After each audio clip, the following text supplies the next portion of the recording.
Before initiating the formal process of the session, I would like to request my students to felicitate both the guests over here. So Paramita, please felicitate ma'am and then sir. Yeah. It's a formal ma'am, that's what. Of course. We are felicitating ma'am by flower bouquet, uttoryo, and a token of appreciation, a small memento, ma'am. Now, Professor Abhijit Guha, we are giving uttoryo, sir, to you. Then a flower memento and a small token of appreciation. Thank you, sir. With the permission of the chair, before initiating the entire session, I would like to brief a brief bio sketch of our only speaker, that is Professor Abhijit Guha. Professor Abhijit Guha, the former professor of anthropology of Vidyasagar University, is currently holding the position of senior fellow of the Indian Council of Social Science Research at the Institute of Development Studies, Kolkata. He is one of the most distinguished anthropologists in our recent times. He did his PhD on land acquisition and displacement of peasants in West Bengal under the Left Front government, and he has authored more than 150 articles, comments, book reviews in various international, national and local journals, newspapers, and edited volume as well, and that have been published by Routledge, Oxford, like other publication houses since 1985.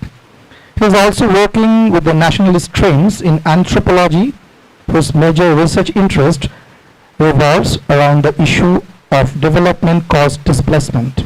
He is one of the most prominent anthropologists who seriously elaborated at the length and discourses of Ambedkar his thoughts on social inequality, caste discrimination, issues on marginalization, mentioning the relevance and position of Ambedkar in contemporary anthropological studies and social sciences. This includes his article named as The Forgotten Thesis, published in the reputed newspaper in Calcutta. The Statesman, on the year 2017, where he highlighted the negligence of Ambedkar's view in anthropology, and I quote, in our initiation of the particular seminar, the first day when I started the opening floor of the particular seminar, I also quote, sir, from the same page.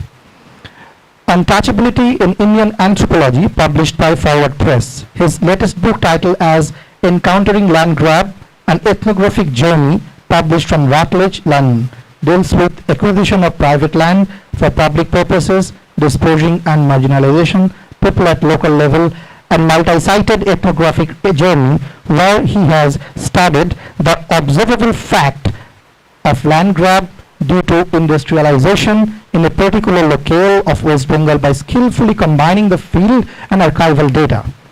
Contrary to the traditional anthropological ethnographies focusing on single tribes or multi-caste villages, Professor Guha, in his latest work, brings forth a conjugation of voices and narratives of group of disposed villagers, a bunch of files in District Land Acquisition Department, a rich text proceeding from West Bengal Assembly Library, extensive reviews on literary works pertaining to land grab in worldwide context, and his dialoguing with elected members of Parliamentary Standing Committee is fascinating us as an anthropology or as a person from social science and biological background as well. This approach gradually is making his work instrumental in framing new development schemes. Professor Guha formerly was also the guest faculty at the West Bengal National University of Juridical Sciences and was visiting fellow at the Department of Sociology, Delhi School of Economics and Center for Advanced Studies, Utkal University. In 2008, he acted as an expert on the amendment of land acquisition and resettlement and rehabilitation bills before the Standing Committee of Rural Development of the Indian Parliament. I know that these small briefings cannot be enough to address a personality like Abhijit Guha. He is also a very good teacher. He is also a brilliant orator as well. Sir, we are very thanked that we are giving our thank to you that you are here and made us enlightened to today in a different vibrant speech as well, like other speech. So, ma'am, it's to you, over to you, so that you can just proceed the next functions. Thank you very much. Welcome everyone to this final session of the two-day very interesting seminar that we have had on Dr. Babasaheb Ambedkar. From yesterday, I have had the occasion of listening to most of the presentations, and they have been very exciting, very interesting presentations that we have had. And today, wrapping up this program, I think Professor Guho, regarding whom I would not dare to say much. He's one of the most brilliant authorities working on marginalized people, and who is simultaneously a prolific writer, taking up their cause, a noted anthropologist, and for him to make a wrap-up speech in this valedictory session is really, really very, very interesting, I think. I shall not stand between you and Professor Guha. Over to Professor Guha. So I'll be using the laptop.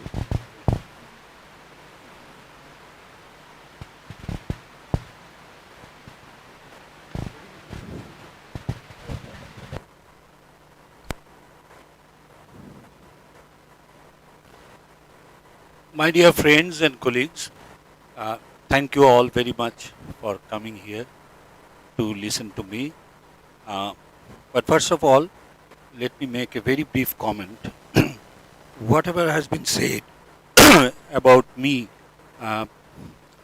by Shuvendu and Devidi, do not take them seriously. Please do not take them seriously. I didn't know how they could find so much things about me, probably from the Mr. Internet. Anyway, the first thing I will do, you may call it a ritual. The book about which Devidi was talking is my second book on land grab. In the first book I used the term land acquisition. Then gradually my understanding moved into a more impolite term, which is land grab, because how the government grabs land from the already marginalized people and what happens after this, and what were the debates around this land grab globally. Professor Michael M. Sarnia, who was the first in the World Bank to craft and draft the policies of resettlement and rehabilitation, has kindly agreed. Michael is a good friend of mine since last 20-25 years.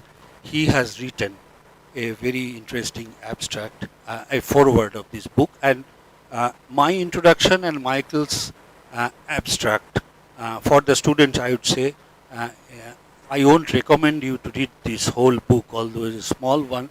I read very few books in my student days. I read two books, one by Mary Douglas, Purity and Danger, and second by Marshall Shalin's Culture and Practical Reason. These two books changed my outlook towards anthropology during my student days, and one of my teachers warned me that you are reading these books at this age, you are too young to read these books. I accepted his advice and didn't read much book after that. Anyway, so this was the this is the book. This is the second book, Encountering Land Grab. This book is about how I, as an individual, not only as an anthropologist but also as a human being, encountered land grab. That here you will find a sort of autoethnography, what you call autoethnography, although I haven't used this term here. This ethnography is also multi-sided. That is, I had to move in many places, and some of these movements were intentional, some were accidental. So sometime I was just pushed from one domain to another. I didn't know who pushed me. Since I don't believe in God, someone has pushed me to move into the next domain. So I moved into that domain, taken notes very sincerely for days, and finally I could come up with a what nowadays people call multi-sited ethnography. I read multi-sited ethnography much after uh, writing this book. So I now formally present this book to my alma mater. I was born and brought up, I was almost socialized in this department. That's why I was absent when there was no tea break. I was just moving around, talking to the people, and looking at the rooms which were completely different during my days. And I was mailing.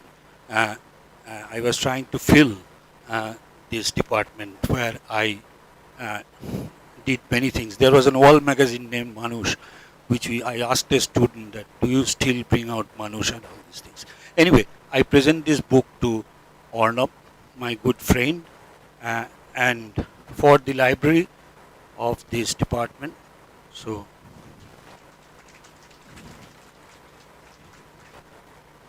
this is the book I present to my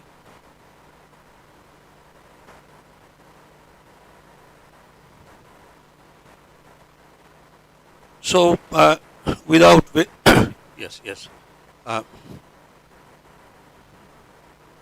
yes.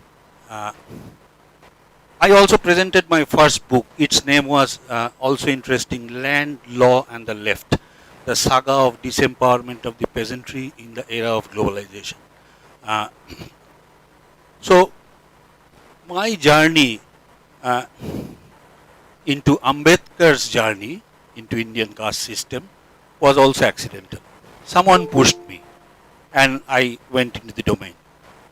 In this case, the person who pushed me to study and read Ambedkar was none other than Ramchandra Guha. When I was at the Center for Studies in Social Sciences, Kolkata, doing my PhD under the supervision of Surajit Chandra Sinha, we had a study group at Center for Studies in Social Sciences during the mid-80s. And in that study group, this study group was initiated by Partha Chatterjee. And Ramchandra Guha, me and other people were there. And Ram practically inspired me to do something on Ambedkar. So it was a long story. I wrote a paper on Ambedkar by reading many then literature and presented it in the sociology study group. It was famously known as Dumo Sociology Group. And we were joked at Calcutta that these are the Dumo people moving around you. And so it was in such a Dumo seminar where I presented Ambedkar's paper. But fortunately or unfortunately, that paper was lost. I forgot about Ambedkar. Then long after, when I was busy in doing work on land acquisition, I was invited by Anthropological Survey of India on the 125th birth anniversary of Dr. B.R. Ambedkar at Dehradun by my friend Shantanu Mitra at Anthropological Survey of India to say something on Ambedkar. I tried to recollect and also I tried to find out my lost paper read before Partha Chatterjee, Ram Guha and others, but I couldn't. So what I did, I again started reading on Ambedkar and I found some articles on Ambedkar, Ambedkar's article on Indian caste system, about which everyone nowadays knows, his famous Columbia paper and all this. Then this invitation came. So initially I refused Subrata, there is a limit of copy pasting my own things. So I wrote a paper in the Dumo seminar, we were joked at. Then I wrote a paper, an anthropology seminar in Dehradun, and then you were again asking me to write something. Meanwhile, Debashish Devnath, who hasn't come here, who is a presenter here, he again requested me to write something on Ambedkar for his university. So I thoroughly rejected. I said, that's all. I can write something on land acquisition, but not on Ambedkar. But meanwhile, I was also searching for what Ambedkar had to say on land grab and land acquisition. I will come to that part in the last part of my paper. So let me begin by saying, so this paper I have titled as Glimpses from the Anthropological Odyssey of B.R. Ambedkar through the caste system in India. So these are just like glimpses, and this has been written in an ethnographic fashion. So in the epigraph, I have quoted two quotations, one from Ambedkar. Ambedkar said that to conclude, while I am ambitious to advance a theory of caste, if it can be shown to be untenable, I shall be equally willing to give it up. This was a famous statement by Ambedkar, rarely quoted by other scholars. Ambedkar admitted that if anyone can come and disprove his statements on the theory of caste, then he would be the first to join his camp and leave that theory challenged. But most interestingly, no one has done this task. I would say that there is a fallacy here, because no one has written anything in Indian anthropology on Ambedkar's contribution of caste. So there was no question of challenging Ambedkar, because if I say one thing and finally say that if you can disprove me, I will give it up. So what your strategy becomes that let us forget him. Let us not say anything about him. So if I do not quote you, if I do not discuss about you, then where is the question of disputing you? I just ignore you. I just ignore you so that nobody can know about you. This is another technique of silencing one. So the same technique was used probably by some of the doyens of our subject on a famous ethnographer named Tarak Chandra Das. I spent almost half of my lifetime in discovering from the fossils of Indian anthropology who Tarak Chandra Das was and how important was his study on Bengal famine. So this is one way of silencing an author, and Ambedkar was a victim of this mechanism. Second, I have taken one important clue from a famous anthropologist in India. Had she been there, she would have appreciated. Her name is Subhadra Channa Mitra, was a professor at Delhi University, and another famous professor of social anthropology who worked in India named Joan P. Mencher. Joan P. Mencher and Subhadra Channa Mitra together edited a book, and that book was on the lives of the Dalits in India. A number of ethnographic studies done not by anthropologists alone. In fact, there are few anthropologists, but the two editors were anthropologists. And in the introduction, Subhadra Mitra Channa narrated a very interesting incident. In fact, last night I was searching for the source of this incident. The incident was in some high court of our country, an upper caste judge, after joining his office, used to purify and clean up his office by Ganga Jal, because the previous incumbent was a Dalit. And this incident sparked a row, and this news was first published in Times of India. I found it. Subhadra Mitra Channa didn't mention the source. This High Court was Allahabad High Court.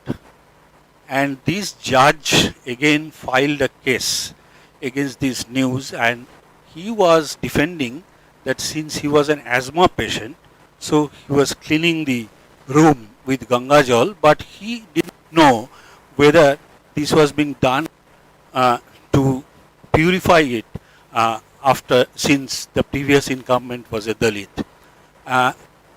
The judge didn't accept it. The case went up to Supreme Court. The judge didn't accept his argument and asked for the servants who were ordered by this judge to record his statements.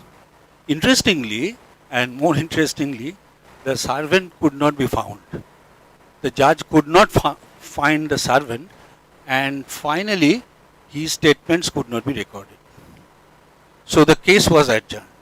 You can read it in the internet, in the Times of India. There's a series of news items on this. This incident happened during 2000 and after. So these are the two epigraphs I have quoted in the paper, and I start with an anecdote. The anecdote is, as early as 1929, Dr. B.R. Ambedkar was the member of a committee, and this committee was a very famous committee named Starte Committee. Starte was a colonial penologist and a reformer of jails, and he was at that time in charge of the resettlement and rehabilitation of criminal tribes in India. So Starte Committee was formed to investigate into the social, economic, political and educational conditions of the Dalits under Bombay Presidency during 1929-30. Dr. B.R. Ambedkar was made a member of the Starte Committee, and there were other members. And while a member of this committee, Ambedkar had what in modern languages I would call, he conducted extensive field work, though not in the anthropological fashion, but somewhat in a way in which he tried to understand the living conditions of the Dalits in the presidency by traveling to various villages and towns of Bombay Presidency. So while traveling, Ambedkar had a very interesting experience. The experience was narrated by one anthropologist. Yeah.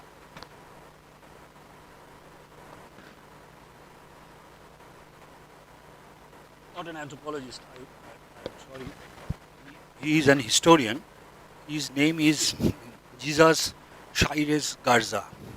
Jesus Shaires Garza is a professor now at Manchester University, and he is the person who has worked most intensively on B.R. Ambedkar.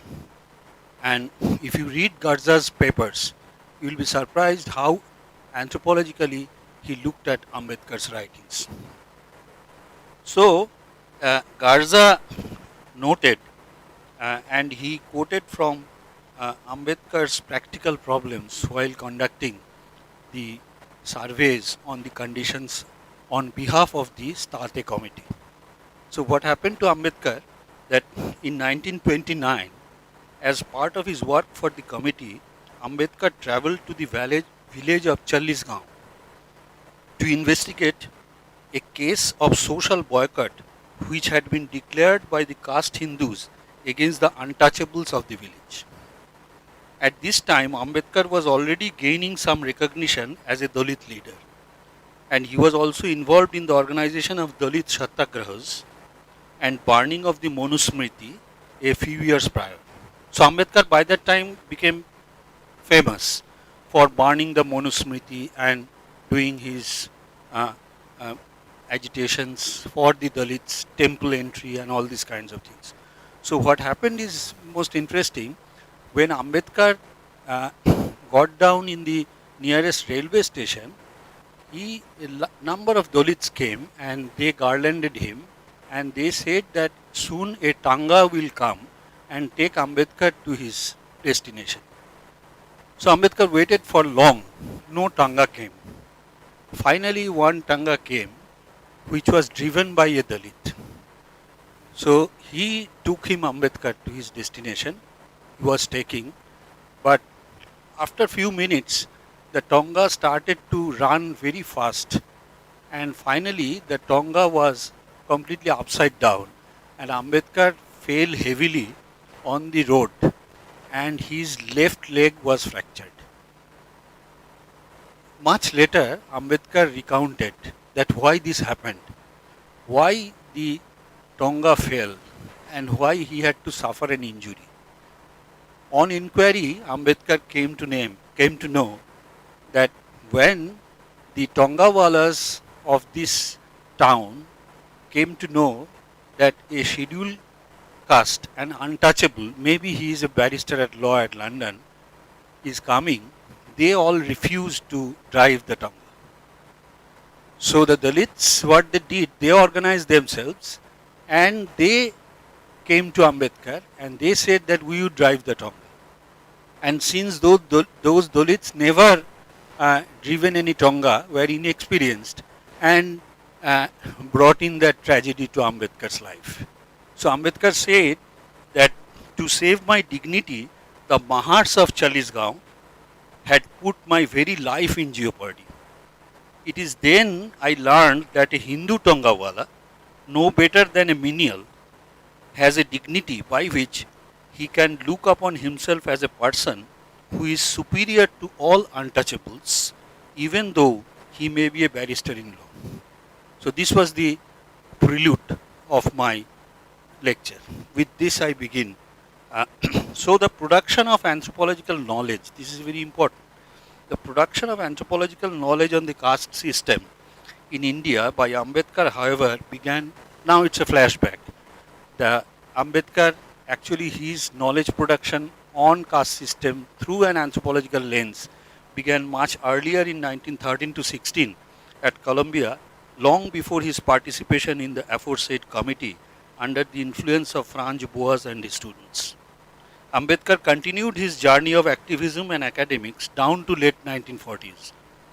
And it is really a matter of research that how, despite his unique contribution in anthropology, he remained a neglected figure. I wrote the forward page article which was entitled as Untouchable Ambedkar, Ambedkar's Untouchability in Indian Anthropology.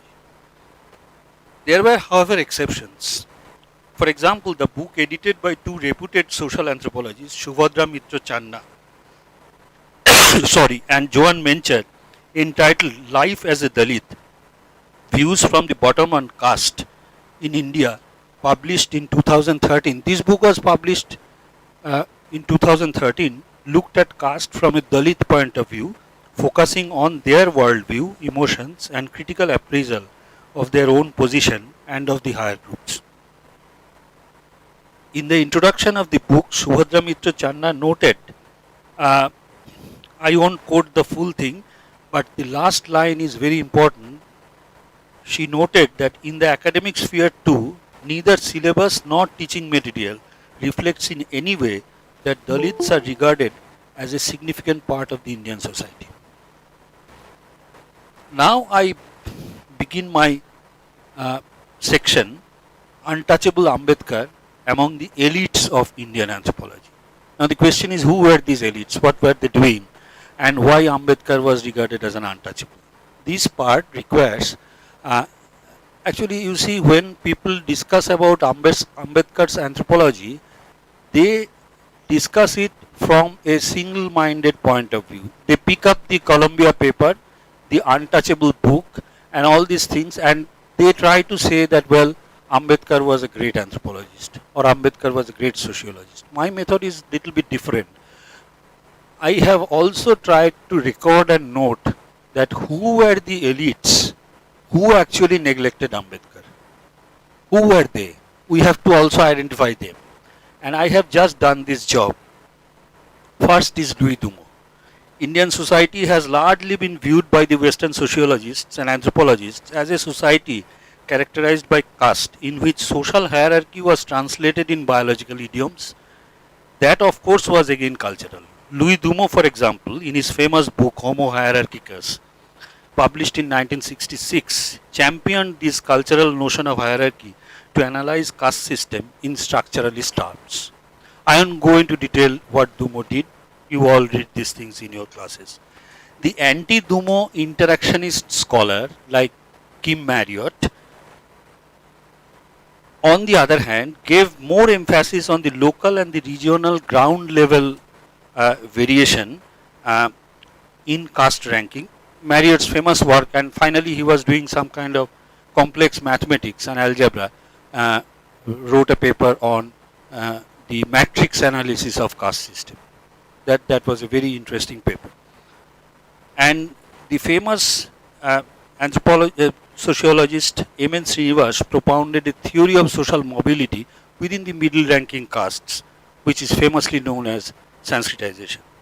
And the famous Bengali anthropologist Nirmal Kumar Bose, who was one time the personal secretary of M.K. Gandhi, proposed a theory of Hindu method of tribal absorption. But in this paper, caste comes. The Hindu method of tribal absorption, the main thesis of the paper, as the students might be knowing very well, that in the Hindu method of tribal absorption, Bose was trying to show that how a particular tribe, in course of time, in course of their crisis, was converted into the lowest rung of the caste order in Orissa, and the name of the tribe is Juang, and how the Juangs found a position within the caste order as the lowest caste. And from there, Nirmal Babu went on to develop his theory of Hindu method of tribal absorption, which was nothing but a theory of transformation of the tribes into castes and their location within the Varna system.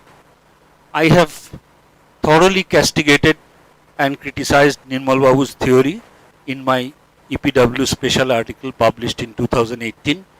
The title of the article was Scrutinizing Hindu Method of Tribal Absorption, showing point by point how methodologically unsound it was.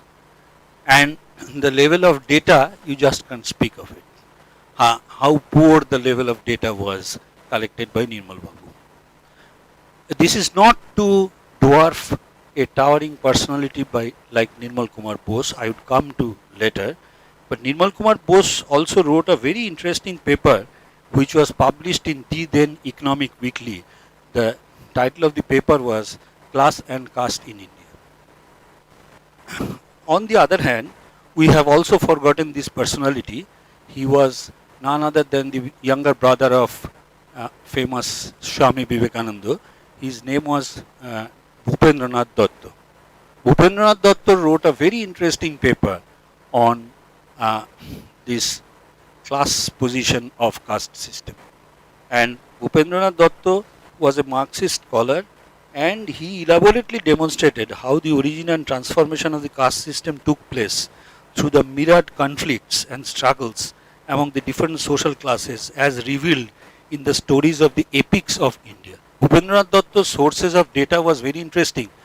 He was analyzing Ramayana and Mahabharata to understand the class struggles, and which he calls them class struggles, and how these class struggles gave rise to how the Kshatriyas became powerful, how they made alliances with the Brahmins, and how the Untouchables were in Bhupendranath Datta's paper, no reference of B.R. Ambedkar. Why? These should be the points of further future research, that why Bhupendranath Datta, who was giving almost a similar kind of explanation, viewing castes as classes and the class struggles and class wars and origin of the castes. This was very original analysis done by any anthropologists in India. Didn't refer Ambedkar, or what were the reasons that the Marxists had a difference with Ambedkar, or Ambedkar had differences with the Marxian ideas. These are the areas where anthropologists and sociologists can work very well, and there are important, interesting. I was just discussing a few hours, about an hour ago, with Arnab Shutopa and others, that the Library of the Anthropological Survey of India is a rich mine. It is probably the richest mine in India, where you can study, where you can get the journals and all these things, very old things in the library. I have been personally very much benefited by this library. So, Bhupendranath Datta was, another irony is Ambedkar's views on caste were also neglected in the anthropology and sociology curricula in the Indian universities. The students have to know about Louis Dumont, Henry Herbert Risley, J.H. Hutton, L.S.S. O'Malley, G.S. Ghure, D.D. Koshambi, Nirmal Kumar Bose, Ramkrishna Mukherjee, M.N. Srinivas, Surajit Sinha, Adre Bete, Rajni Kothari, Makim Marriott, Ronald Linden, Bernard Cohn, Nicholas Darks, Romila Thapar, but not B.R. Ambedkar. This is a real irony. You know all these authors, but nobody knows what Ambedkar really did. And G.S. Ghuri, for example, who was one of the fathers of Indian sociology, in his famous book Caste and Class in India, published in 1957, mentioned the name of Ambedkar only once, and that is in page 226, as the leader of the scheduled caste. There ends Ghuri's engagement with Ambedkar, leader of the scheduled castes. And if you go through a recent book, a student of Kim Marriott, Barney Cohn's student, his name is very famous. His name is Nicholas Darks. You read Nicholas Darks' famous book, The Autobiography of an Archive. There you read the chapter on Ghuri, and you will see there also there were only 4-5 references of Ambedkar, not his writing on caste or not his ethnography on the Untouchables, but mentioning Ambedkar as a leader of the scheduled caste movement, etc., etc. There ends Nicholas Darks' engagement with, yes. In Caste of Mind also there is no reference of Ambedkar. You won't find it. I have been thoroughly researching on this, and we don't find Nicholas Darks in Castes of Mind. Now, the point is that Ambedkar's whole discussion on Ambedkar centers on his Columbia paper. But actually, one should thoroughly read this book. Then, in fact, I have been reading this book. I have not yet finished. But this is a wonderful book, and this book is freely available in the internet. You can download the book. The book is The Untouchables, which was published in 1948. This book is a remarkable example of anthropological and historical scholarship on the origin and the present social condition of one of the most underprivileged sections of the Indian society. In the preface of the book, Ambedkar started with the fact that the existence of 3 social classes in India were first criminal tribes, 2 aboriginal tribes, and 3 the untouchables is an abomination. And Ambedkar says that the Hindu civilization gauged in the light of these social products could hardly be called a civilization. It is a diabolical contrivance to suppress and enslave humanity. That was Ambedkar's comment on the civilization of the Hindus. In the first chapter of the book, Ambedkar dealt with the cultural notions of pollution, purity and purification, 3 P's, as found among the primitive and the ancient societies all over the world. And he has shown that the Hindus are not very different in this regard with the other ancient and primitive societies of the world. So this is a very interesting anthropological finding, and if you read the first chapters, you will find how much enriched Ambedkar was as regards the different practices of pollution and purity found among the different communities in Melanesia, Africa, Oceania, India and other places. He had a tremendous ethnographic grasp of what was happening and where from he collected these materials. You will find the references in the footnotes. He collected these from the then anthropologists, the ethnographers. That was one of the effects of Ambedkar's training at Columbia. So he had fully utilized his Columbia training in anthropology under Alexander Goldenweiser, and he has made full use of the ethnographic materials in order to show that the notions of purity, pollution and purification are not biological, they are cultural. And how these notions are spread all over the. Then he comes to India and he shows, in the chapter he had 2 sections. One, pollution and purity among the non-Hindus, and pollution and purity among the Hindus. So he had a very good anthropological comparative approach. In fact, I think Ambedkar was trained by Boas, but he was also influenced by Louis Henry Morgan. Because Ambedkar's evolutionary thought, which has not been pointed out by the anthropologists, and his method was more Morganian than Boasian. So being a cultural relativist at its heart, Ambedkar very intelligently also employed the Morganian method of social evolution in viewing how social evolution would ultimately give rise to the caste system in India. So this is very interesting, and Ambedkar shows that it is clear that the king, the kinsmen of those who have fallen in a noble cause as defined by Manu, and those whom the king chose to exempt were not affected by the normal rules of defilement.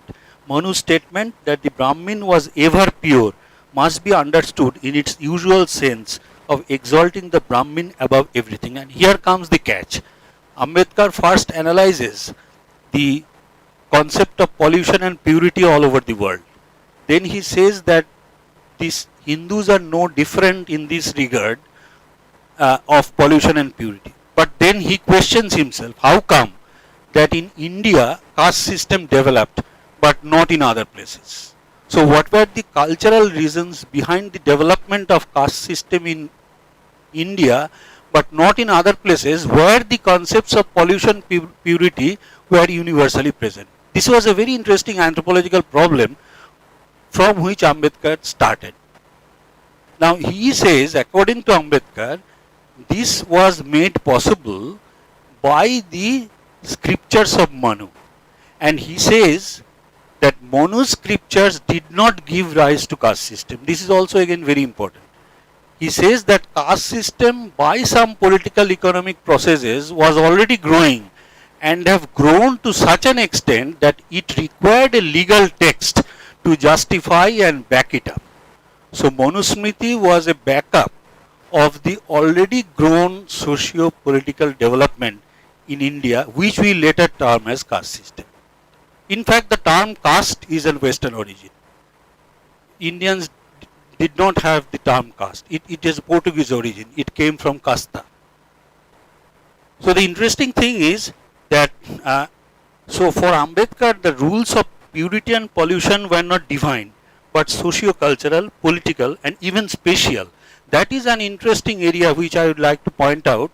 I do not know whether anyone has pointed out this very interesting point, that someone was doing PhD from this department on anthropology of space. Shankhapriya Guho has probably done work in urban space of Calcutta on anthropology of space. I think the anthropology of space has recently gained a lot of importance in Ambedkar's writings. And there are some works, some authors, Indian authors, who have done extensively on the anthropology of space in Ambedkar's writings. That is very important. And for Ambedkar, for example, Anil Patel, one JNU scholar, he has recently written a very interesting study, and there is a journal. The students of this department could also try with some of their writings to publish in this journal. This is a peer-reviewed, very good journal. The name of this journal is published by Routledge. Its name is Journal of Social Inclusion Studies. This journal was founded by Thurat when he was in UGC. This has become a very good journal, and you will get this journal in the J store. The papers are available. And in this journal, I read this paper of Anil Patel, who says that for Ambedkar, space, that is segmented territories, played a critical role in both the perpetuation and evanescence of untouchability. The question is, untouchability had its material basis. So untouchability just is not castes of mind.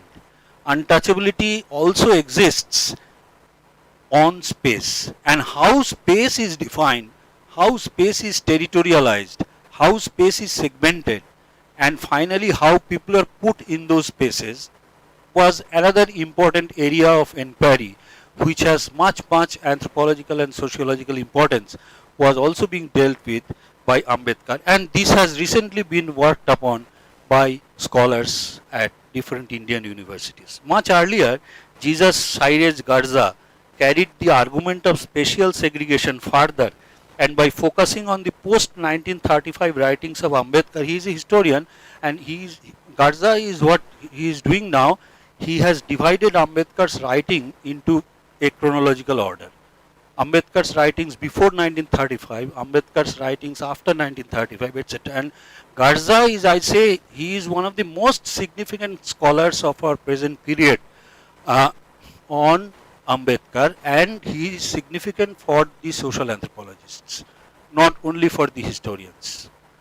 And Garza says that Ambedkar's these writings on space is related to Hindu caste villages vis-a-vis towns and cities, and this has a relationship with the growth of Indian nationalism.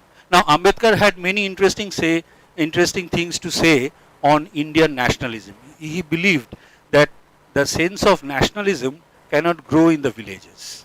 Ambedkar had many interesting points on nationalism. He said that the village creates caste, village perpetuates caste, and in the village it is ghettoized, it is territorialized, it is segregated on the space, untouchables are set apart. So this is not the proper place or space rather from where nationalism could grow. For Ambedkar, nationalism could grow in the towns and in the cities. Because in the towns and cities, you cannot ghettoize people in that fashion as you do in the villages. So Ambedkar was also getting into a very interesting kind of urban anthropology, where he is saying that a small locus with tightly knit social and commercial associations, such as the Indian village, facilitated ongoing differentiation of the population into two distinct groups, touchables and untouchables. The social and spatial segregation perpetuated the practice of untouchability while preventing the growth of nationalism. However, a bigger and more crowded setting, such as the city, not only complicated the observance of social norms, such as untouchability, but also benefited the creation of a corporate feeling of oneness among individuals. Now, this very phrase, the corporate feeling of oneness, interestingly, you would be interested to know that this very phrase as a marker of nationalism has been repeatedly used by none other than Clifford Geertz in his books on nationalism. This is very interesting, although Clifford Geertz also did not mention about Ambedkar. So this feeling of oneness among individuals, which according to Ambedkar was a condition for the emergence of nationalism in India. So it is important for the anthropologists in India to understand that Ambedkar was a pioneer. This is another aspect of Ambedkar. Those who are interested in physical anthropology, I do not know whether at all, I would request Professor Kaushik Bose in my former university to read this Ambedkar's Anthropometric analysis of the untouchables. This is a very interesting chapter in Ambedkar's book on untouchability.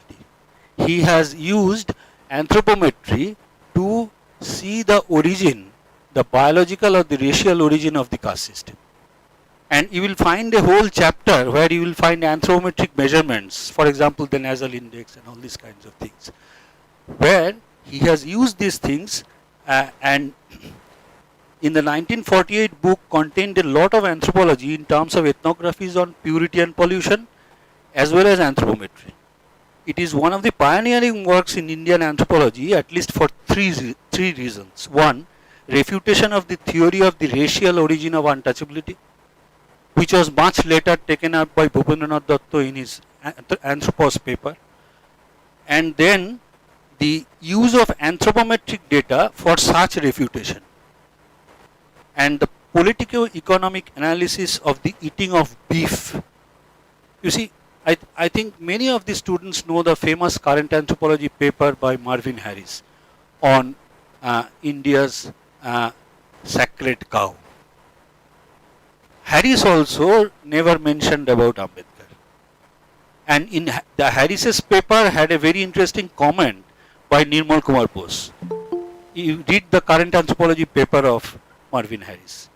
Marvin Harris's argument was very simple. He was saying that the agricultural population had to impose a ban on the killing of the cow because of economic reasons. And Harris extended it further. He translated these economic reasons into ecological ones. And this paper of Harris became famous, became a compulsory in the reading list of cultural ecology, where Harris is repeatedly being quoted for showing the cultural ecology of India's sacred cow.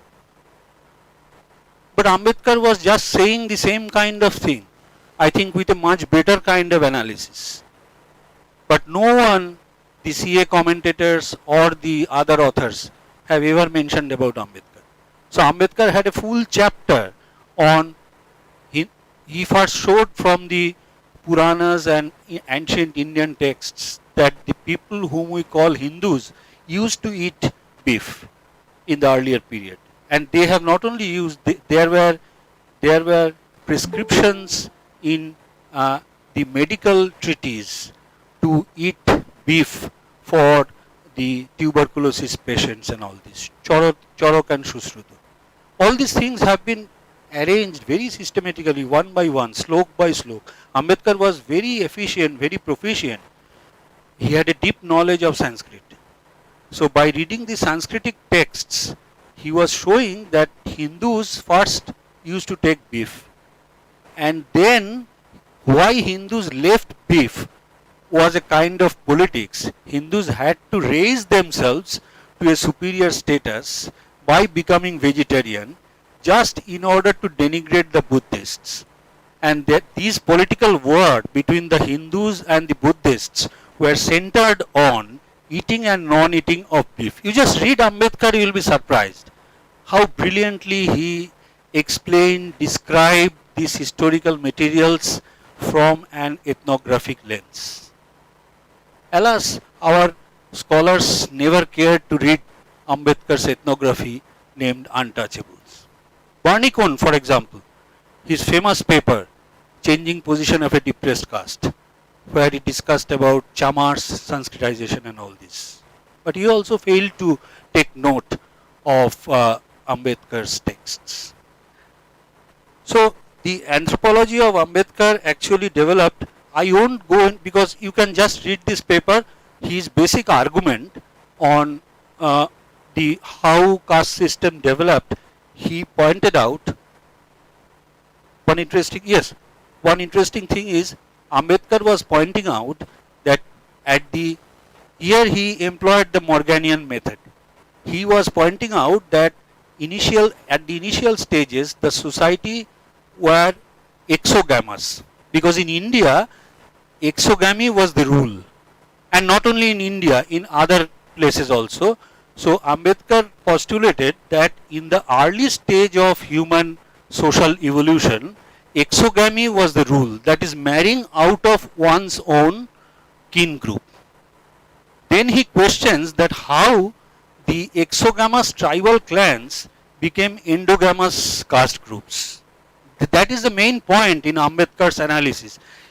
You read the paper, Origin of Caste, and he attacked caste from this point of endogamy versus exogamy. He explains that initially these are the exogamous clans, and he says that as a proof one can go into the inner texture of the Indian caste system to show that castes also had their exogamic clans.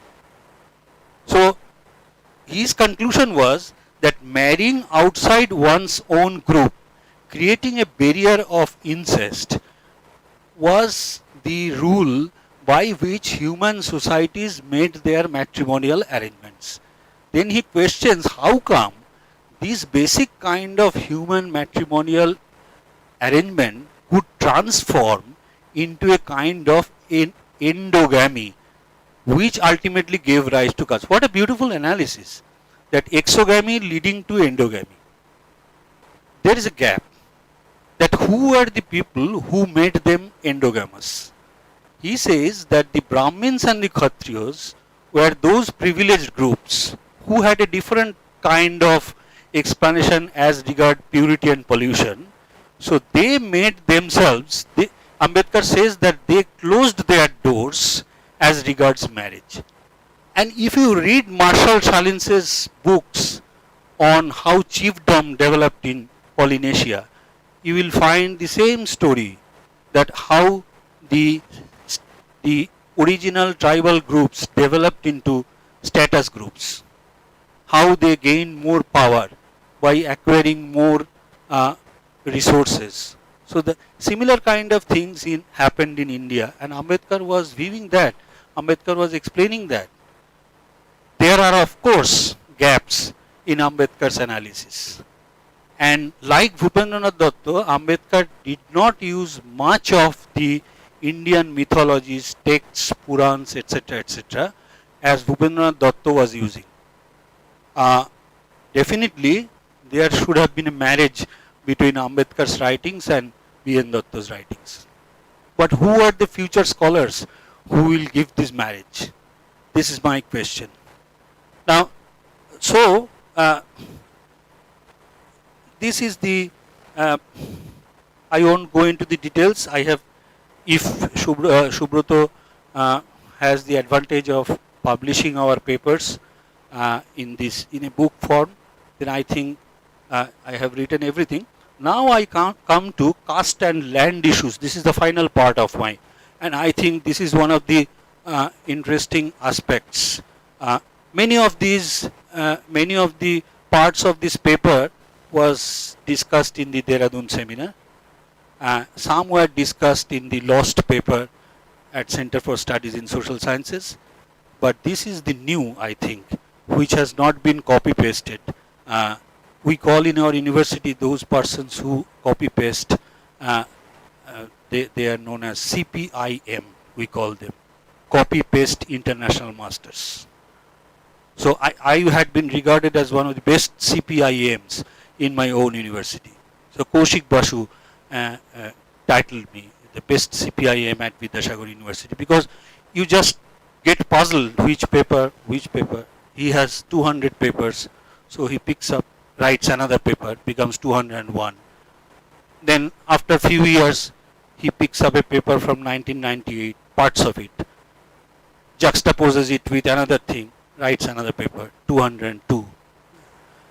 Google Scholar rises. You look at my Google Scholar and you will see my H index is rising. I still look at my H index. And there are scholars in my university who had stupendous H indexes. I don't look at them, I always avoid them. They ask me, what is your H index, Obhijita? I said, no. My H index is only 9. Their H index is 90. One physiology professor, 90, 91, 102 H indexes. So this is another part. So Ambedkar's journey through caste and untouchability will become incomplete if I do not discuss his views on land and land reforms in India. This is a very, very important point. Ambedkar was a nation builder. Ambedkar was not only an analyst, he was not only a person who did the social movements. He was also a nation builder. Ambedkar had a plan of how Indian nation would be after we gain independence. So, and you know that untouchability had its material basis, and it is the ownership of land which formed that basis. For Ambedkar, the painful fact that the untouchables and Dalits did not own land had a political history. And this political history was a history of capturing land through force and warfare perpetrated by the more powerful. In caste terms, it was the Brahmins and the Kshatriyas, the priests and the kings, who became more powerful by owning most of the land by the application of sheer force. Unsurprisingly, in September 1954, while speaking on the report of the National Commission for Scheduled Castes and Scheduled Tribes for the year 1953 in the Parliament, he had drawn the attention of the House to the land issues. And Ambedkar, like a modern anthropologist, viewed that land was not only a source of livelihood but also a marker of social status. And it is this very reason that the higher castes never allowed the lower castes and untouchables to own and maintain the status quo of the exploitative caste system. For Ambedkar, the Marxist slogan, land to the tillers, was insufficient. Because Ambedkar says they had no land. So land to the tillers doesn't make any sense unless you break down the caste system. And then he wrote the annihilation caste. So annihilation of the caste is the primary condition which will lead to land reform. That was Ambedkar's point. And that was a very strong point. And in an insightful research article published in Review of Agrarian Studies, and scholars are pouncing upon Ambedkar's these ideas. So there is not much time left for you. Scholars are already in the field and they are publishing in good peer-reviewed journal. This is a very good journal, Review of Agrarian Studies. In this journal in 2020, Avinash Kumar described in detail Ambedkar's thoughts on India's agrarian reform through a reading of the original works of this great thinker, which I summarize in the following paragraph. The solution to agrarian reform in India envisioned by Ambedkar contained three important components. What were the three important components? The first was agriculture finally could not solve the problem. Many of our supporters of land acquisition will get enthused if they get Ambedkar's point. The point was that Ambedkar says that our population density would not be able to solve the problem of employment. So agriculture should not be our mainstay. So what should be done?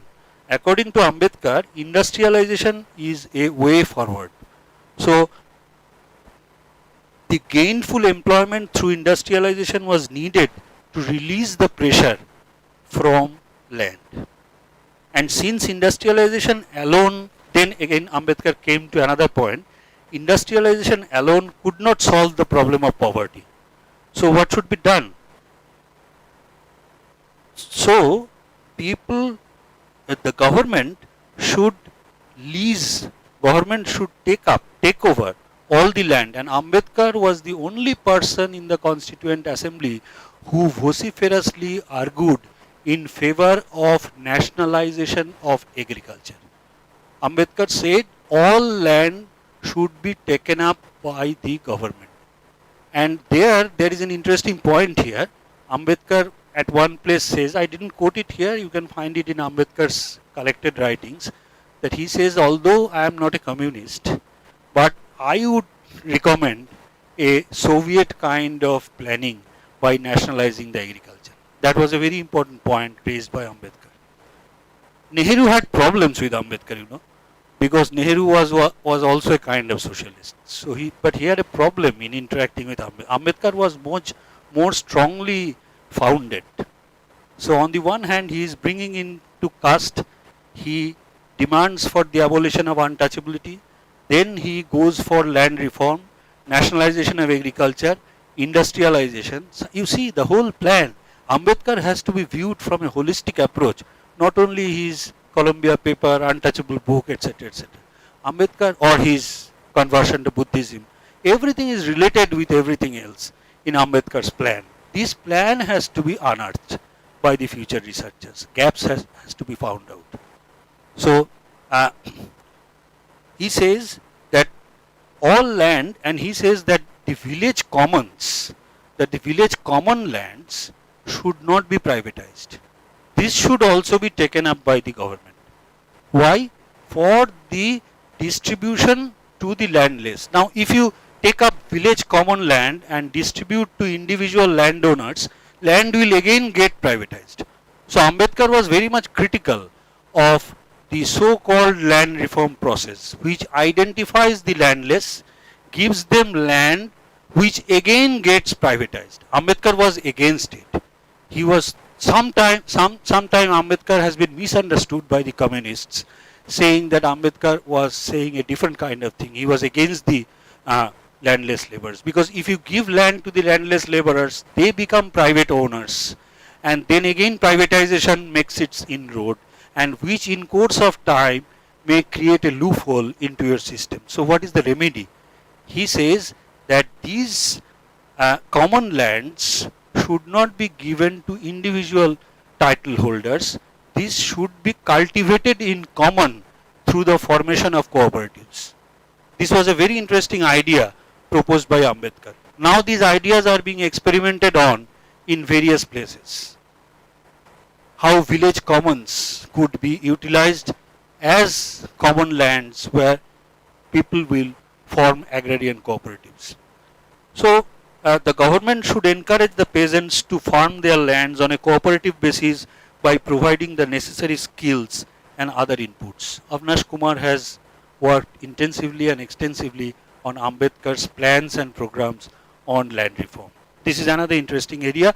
The paper has just come out in Journal of Inclusion Studies in 2020. Finally, I conclude that Ambedkar developed his original ideas and produced texts on the ethnography of untouchability as well as on the origin of caste in the Indian context, which were largely overlooked in the dominant mainstream discourses on caste by the Western and Indian anthropologists and sociologists. He emphasized more on endogamy of caste superimposed on tribal exogamy, which is a very, very interesting anthropological point, which finally led to a rigidly hierarchical socio-political system. More importantly, Ambedkar's thesis on the origin of caste as a project on political economy was also different from that advanced by the Indian Marxists, since the latter did not give due importance to the social, economic and political rights of the vast majority of untouchables in relation to spatial segregation, land ownership. Furthermore, this great thinker of India provided a comprehensive future plan for nation building through industrialization and agrarian revolution, having immense contemporary relevance. Ambedkar's method seemed to be well knit theoretically, and he also maintained a kind of academic detachment that is very important from his painful personal experiences of while he presented his paper or wrote his books. You read Ambedkar, you will never find any auto-ethnography in Ambedkar's books. These were ethnography, but not auto-ethnographies. Ambedkar never narrated his painful personal experiences while championing his points. He was taking up things from all over the world. He had a wide reading. He had a very broad mind of taking up anything for developing his thesis. And he wrote up his thesis, he wrote up his book. Thank you very much. The next thing about valedictory, the final thing about valedictory with kind permission from Devidi, I would say that when Subroto first said that you present a paper, so I prepared a paper. Then suddenly when Subroto sent the program, I was continuously WhatsApp messaging because I was smelling some kind of conspiracy was going on. So Subroto suddenly said that when he gave the program that you have to give the valedictory lecture. My God, I was not prepared for a valedictory. So what I did, my best friend is Google. So I searched through Google the meaning of valedictory. So the meaning of valedictory, interestingly, is if you go through Google, you will see valedictory means it's a kind of ritual in the universities, particularly in the West, where the graduate students, after earning their degrees, they have to speak on how they earned their degrees. So what you find interesting valedictory sessions in the Google at Columbia University, at University of Chicago, at Harvard, at Cambridge, etc., where the students used to tell to their juniors what experience they had with their teachers, with other friends in the library, what they learned from the library and all these things. I do not know whether I had been able to satisfy the parameters set up under the word of valedictory. I tried. I have given some glimpses, which was definitely it was earning my degree. I do not know whether Devidi would pass it as an examiner. Because I could remember Devidi in his Center for Refugee Studies at Jadavpur University, where I presented a paper. At that time, Om Prakash was there. I presented a paper on displacement, not on Ambedkar, hopefully. So, with this, you would judge whether it was a valedictory in the lexical sense of the term. I tried my level best. Whether you would give me the degree or not, I do not know. I just shared my experiences. Thank you.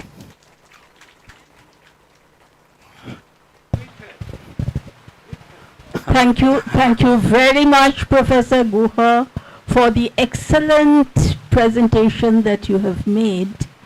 It has indeed been very enriching and immensely rewarding for all of us. You have covered a very, very wide range. unraveling before us Ambedkar's presentations as an anthropologist and also Ambedkar the economist. And Ambedkar had the formal training of an economist, which I would like to mention here, because his economic ideas were not to be taken lightly in that sense. So at a point, probably from anthropology to economics was a story of continuum for Ambedkar.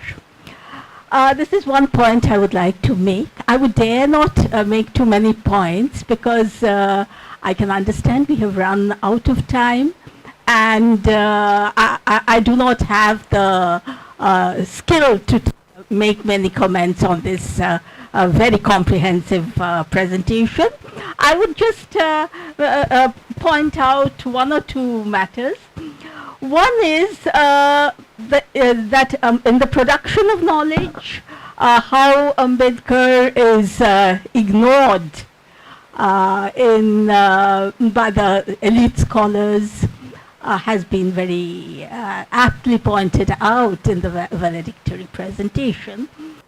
A technique of silencing of Dr. Ambedkar, as you have mentioned.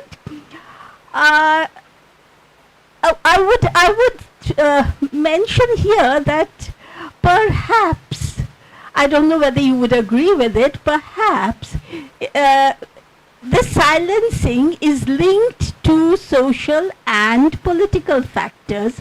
I underline the word political also. And at the same time, today, politically, Ambedkar is being projected loudly and being co-opted by different political parties, or attempted to be co-opted by different political parties across the spectrum, each one putting on a different cloak on Ambedkar and saying that, well, he is our person. And according to their own interests, political interests, the different political parties give him a different color. Now, if that happens at the political level, perhaps, I do not know, at the level of scholarship also, there would be a corresponding interest being revealed in Ambedkar with certain definite purposes, and also in view of the fact that Dalits are today becoming increasingly vocal, and they matter as vote banks. So to leave out their icon, and there is no comparable icon for the Dalits at the All India level, to leave out their icon is politically not a wise decision.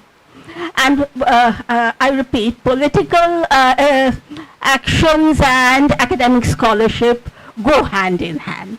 So perhaps this could see a rise in scholarship, and again with a purpose, but in the process, across the spectrum, well, the ball gets rolled, and we would be getting, or I hope we would be getting, some good scholarship in the days to come. Well, with this, and without standing between your lunch and the closure of this session is being announced, and I pass it on to the organizers right now. Thank you very much to everyone.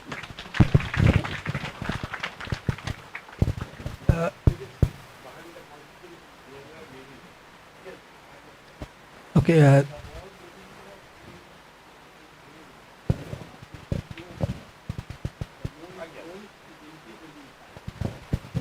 Thank you, sir and madam, for illuminating session. And I think we have just traveled.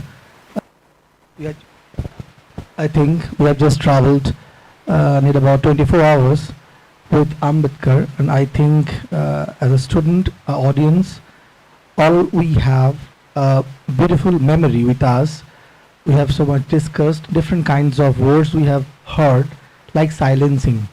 Different kinds of words we have came across through different space of dialogues, and that would be one of the most important academic pursuits for us to elaborate more in our own future work and other research proposals.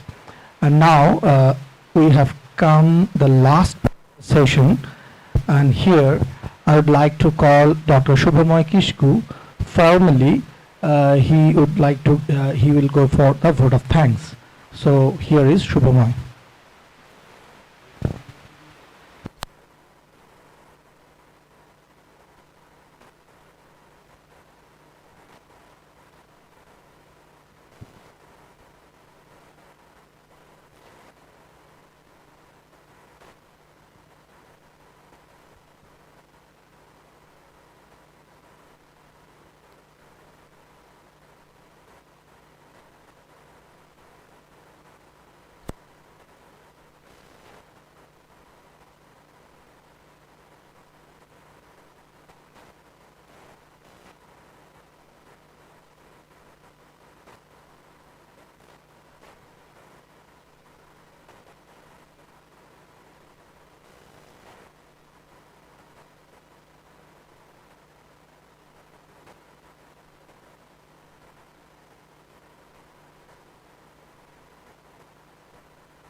Thank you, Shubhendu-da. Good afternoon, all. Honorable officials of University of Calcutta, honorable eminent invited speakers, other dignitaries, distinguished guests, my dear colleagues, friends, scholars, and students.